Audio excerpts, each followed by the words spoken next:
জয় মা বলে জয় গুরুদেব। নমস্কার। অ্যাস্ট্রো বিআরএসে সকলকে স্বাগত জানাই। আশা করি সকলে ভালো আছেন। আজ আবার আলোচনা করব দেবগুরু বৃহস্পতির যে রাশি পরিবর্তন ২০২৫ মে মাসে ১৫ই মে এবং এই মহাপরিবর্তনের কী প্রভাব পড়তে চলেছে মকর রাশির জাতক বা জাতিকাদের দেবো সেই নিয়ে। দেবগুরু বৃহস্পতির দৃষ্টির কী প্রভাব পড়বে সেই সমস্ত কিছু নিয়ে আলোচনা করব। দেবগুরু বৃহস্পতি আপনাদের ৬ নম্বর হাউসে প্রবেশ করবে এবং এইখানে ১ বছর সময়কালীন থাকবে। দেবগুরু বৃহস্পতি আপনাদের কিন্তু ১২ নম্বর এবং ৩ নম্বর ঘরের অধিপতি। তো সুতরাং ৬ নম্বর ঘরে প্রবেশ করাটা ৬ নম্বর ঘরটা খুব একটা ভালো বলে মনে করা হয় না। তবে এখানে দেবগুরু বৃহস্পতি আপনাদের লগ্ন অধিপতি না, আপনাদের ৩ নম্বর এবং ১২ নম্বর ঘরের অধিপতি। তো কী হতে পারে? যেহেতু ১২ নম্বর ঘরের অধিপতি ৬ নম্বরে প্রবেশ করছে, তো সুতরাং আপনাদের কিন্তু দূরস্থানে যাত্রায় কিছু বাধা, সমস্যা মাঝে, মাঝে কখনো এই সময় হতে পারে এবং আপনাদের কাকা কাকিমা যারা রয়েছে তাদের সঙ্গে সম্পর্ক অবনতি হতে পারে, খরচ বৃদ্ধি হতে পারে। তার সাথে আপনাদের কিন্তু চোখে কোনো সমস্যা হতে পারে কখনো কখনো, বা কোনো একবার হতে পারে চোখ রিলেটেড কোনো সমস্যা এবং মাঝে মাঝে মেডিকেলের জন্য আপনাদের কিন্তু টুকটাক খরচ বৃদ্ধি হতে পারে।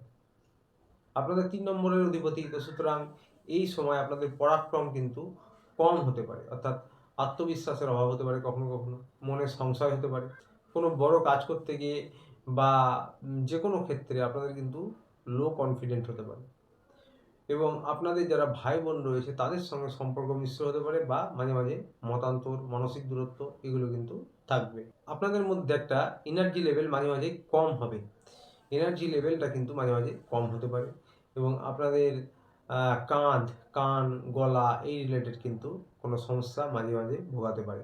শত্রু মাথাচাড়া দিতে পারে, গুপ্ত শত্রু প্রতিযোগীরা মাথাচাড়া দিতে পারে।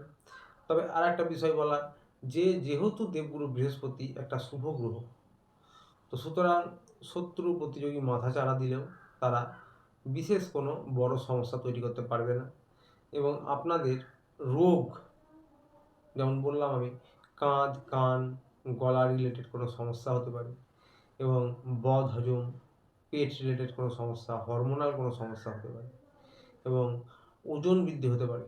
আপনারা হয়তো অনেকেই চেষ্টা করবেন ওজন কমাবার, এই সময়টা কিন্তু ওজন কমানোর জন্য একটু বেশি আপনাদের চেষ্টা করতে হয়। তবে রোগ, ঋণ, শত্রু, ঋণের সমস্যা হলেও সেটা কিন্তু অতিরিক্ত পর্যায়ে হবে না, বা আপনারা একটা ব্যালেন্স তৈরি করতে পারবেন। রোগের ক্ষেত্রেও বলবো যে যে কোনো শারীরিক রোগই হোক প্রচণ্ড বা চূড়ান্ত রকমের হবে না, একটা মিশ্র ফলাফল থাকবে। রোগের সমস্যা একটু ভোগাবে, তবে মিশ্র ফলাফল থাকবে। আপনাদের মামি মাসিদের সঙ্গেও সম্পর্ক কিন্তু একটা মিশ্র থাকবে, অর্থাৎ ভুল বোঝাবুঝি, মনোমালিন্য যে কোনো ইস্যুতে হলেও আবার সেটা আবার পরবর্তী সময়ে ঠিক হবে। একটা মিশ্র আভাস, ঝগড়া, বিবাদ, কোর্ট কেস, যাদের কোর্ট কেস বা আইনি জটিলতা রয়েছে তাদের ক্ষেত্রেও বলবো যে ভালো মন্দ মিলিয়ে মিশ্র ফলাফল পাবেন। তবে আপনারা যেহেতু দেবগুরু বৃহস্পতি একটা শুভ গ্রহ, 60% কিন্তু যারা প্রচেষ্টা প্রয়াস করছেন তাদের ক্ষেত্রে বলবো 60% আপনারা বেটার এই দিকগুলো থেকে ফলাফল পাবেন। কোর্ট কেস, আইনি জটিলতা বা যারা মামি মাসি রয়েছে তাদের সঙ্গে সম্পর্ক 60% ভালো থাকবে। যে কোনো ক্ষেত্রেই, যে কোনো জায়গাতেই, কাজের জায়গায়, পাড়া প্রতিবেশী, কুটুম্ব, আত্মীয় স্বজন সব ক্ষেত্রেই একটা ঝগড়া বিবাদের সমস্যা তৈরি হলেও সেটার ক্ষেত্রে আপনারা বলবো, যেহেতু দেবগুরু বৃহস্পতি রয়েছে, জ্ঞানের দ্বারা, বুদ্ধির দ্বারা আপনারা কিন্তু সেটা নিয়ন্ত্রণ করতে পারবেন, কন্ট্রোল করতে পারবেন। 60% তার সম্ভাবনা থাকছে। আগেও বললাম পেট রিলেটেড কোনো সমস্যা হতে পারে, নাড়ি, পেটের নাড়ি রিলেটেড, বা আপনাদের ডান পায়েও কিন্তু এই সময় চলাকালীন দীর্ঘ সময় কখনো সমস্যা হতে পারে। দেবগুরু বৃহস্পতির সাথে আরেকটা গ্রহের উল্লেখ করবো এখানে, রাহুর কথা। কারণ রাহুও কিন্তু দেবগুরু বৃহস্পতির ওপর, দেবগুরু বৃহস্পতি রাহুর ওপর দৃষ্টি দেবে এবং এই সময় রাহু, দেবগুরু বৃহস্পতি উভয়েই একটি নির্দিষ্ট ঘরে দৃষ্টি দেবে, যার জন্য অন্য কোনো গ্রহের কথা আলোচনা না করলেও এখানে রাহুকে নিয়ে কয়েকটি কথা বলবো। দেবগুরু বৃহস্পতি এবারে দৃষ্টি দেবে আপনাদের 10 নম্বর হাউসে, কর্মস্থানে, সেখানে রাহুও দৃষ্টি দিচ্ছে। এটি শুক্রের হাউস। রাহু কুম্ভ রাশিতে রয়েছে, কুম্ভ রাশির রাহু খারাপ ফলাফল দেয় না এবং শুক্রের কিন্তু রাহুর সঙ্গে মিত্রতা রয়েছে, শুক্র দৈত্যগুরু। তো সুতরাং এই কর্মভাবে দেবগুরু বৃহস্পতির দৃষ্টি রয়েছে 6 নম্বর ঘর থেকে, কর্মস্থানে জ্ঞান বৃদ্ধি করবে, আপনাদের একটা কাজের ধার বাড়াবে, রাহু আপনাদেরকে চতুর করবে, এগুলো সব ঠিক আছে। কিন্তু মাঝে মাঝে হঠকারী সিদ্ধান্ত নিতে পারেন, চঞ্চলতা, অস্থিরতা থাকবে, কারণ রাহু দৃষ্টি রয়েছে। তো সেই বিষয়গুলো কিন্তু খেয়াল রাখতে হবে এই দীর্ঘ সময় চলাকালীন। রাহু কিন্তু আপনাদেরকে একটা ডিস্যাটিসফ্যাকশন দিবে, বা আপনাদের কিন্তু কনফিউজ করতে পারে যে কোনো কাজে, হঠাৎ যে কোনো বিষয়ে। অপরদিকে দেবগুরু বৃহস্পতি কিন্তু 6 নম্বর ঘরে থাকলেও জ্ঞানের দেবতা, ধৈর্যের দেবতা। তো সুতরাং মাথা ঠিক রেখে আপনারা যারা প্রচেষ্টা প্রয়াস করছেন কর্ম চালিয়ে যান। আপনাদের ধীরে ধীরে প্রতিষ্ঠা হবে, ব্যবসায় উন্নতি হবে। নতুন করে যারা কিছু শুরু করছেন তারা ধীরে ধীরে প্রতিষ্ঠা করতে পারবেন নিজেদের ব্যবসা। যারা সরকারি বেসরকারি চাকরি করছেন তাদের বলবো যে আপনাদের কিন্তু কলিগ বা সিনিয়র বস ম্যানেজার যারা রয়েছেন তাদের সঙ্গে সম্পর্ক উন্নত করুন এবং কাজের জায়গায় এই 1 বছর সময়কালীন কাজের সঙ্গে কিন্তু সম্পর্ক বেশি রাখুন। বাড়তি কোনো বেশি ব্যাপারে মাথা না ঘামানোই ভালো এবং হঠকারী সিদ্ধান্ত নেবেন না, চঞ্চল হবেন না বা আপনাদের কিন্তু শর্টকাটে কোনো কাজ করা, শর্টকাট অবলম্বন করা ঠিক হবে না। নিজের বুদ্ধিকে কাজে লাগিয়ে জ্ঞানের দ্বারা বিচার বিশ্লেষণ করে কিন্তু আপনারা এই সময় কর্ম করতে থাকুন। ধীরে ধীরে অবশ্যই আপনারা উন্নতি করতে পারবেন, আপনাদের কাজের ধার বাড়বে। রাহুর দৃষ্টি রয়েছে, তার সাথে দেবগুরু বৃহস্পতির দৃষ্টি রয়েছে, জ্ঞান এবং চতুরতা তার সাথে একটা মেলবন্ধন থাকবে এবং আপনাদের শ্বশুর বাড়ির সাথে যারা পিতা রয়েছে, পিতৃস্থানীয় যারা রয়েছে এবং যারা গুরুজন রয়েছে তাদের সঙ্গেও সম্পর্ক উন্নত হবে এবং আবার মতান্তর বা মনোমালিন্য এগুলোও থাকবে, মিশ্র থাকবে কিন্তু আপনাদের সম্পর্ক। চোখ এবং বুক নিয়ে আবারও বলছি, চোখ এবং বুক রিলেটেড কোনো সমস্যা মাঝে মাঝে কখনো ভোগাতে পারে।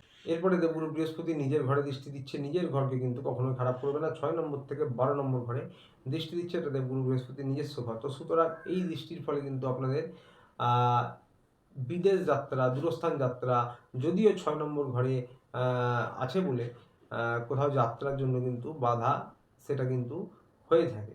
কিন্তু এক্ষেত্রে 6 নম্বর থেকে আবার যেহেতু এই দৃষ্টিটা 12 নম্বর ঘরে দিচ্ছে এবং সেটা নিজের ঘরে দিচ্ছে, দেবগুরু বৃহস্পতি নিজের ধনুরাশিতে দৃষ্টি দিচ্ছে, সুতরাং বাধা থাকলেও সেটা কেটে যাবে। দূরস্থান যাওয়ার জন্য, শহরের বাইরে, রাজ্যের বাইরে কোথাও যাওয়ার জন্য প্রচেষ্টা করলে আপনারা অবশ্যই দিতে পারবেন এবং খরচে কিন্তু চেষ্টা করলে নিয়ন্ত্রণ আনবেন। 6 নম্বরে আছে খরচ বৃদ্ধি হবে, কিন্তু 12 নম্বর ঘরে যেহেতু দেবগুরু বৃহস্পতি নিজের ঘরেই দৃষ্টি দিচ্ছে, তো সুতরাং নিজের ঘরকে খারাপ করবে না। তো সুতরাং খরচ বৃদ্ধি হবে, মেডিকেল ইস্যুতেও হতে পারে, তবে চেষ্টা করলে আবার আপনারা সেটাকে কন্ট্রোল করতে পারবেন বা কিছু হলেও সঞ্চয় করতে পারবেন এবং এর ফলে আপনাদের লস কিছুটা হলেও কম হবে বা আপনারা কিন্তু নিজেদের খরচে নিয়ন্ত্রণ করতে পারবেন। কাকা কাকিমা যারা রয়েছে তাদের সঙ্গে সম্পর্ক মাঝে মাঝে অবনত হলেও আবার উন্নতও করতে পারবেন নিজেদের প্রচেষ্টায়। আপনারা যদি নিজেরা চেষ্টা করেন, একটু ডমিনেট হন, তাহলে আবার কিন্তু সম্পর্ক উন্নতও করতে পারবেন।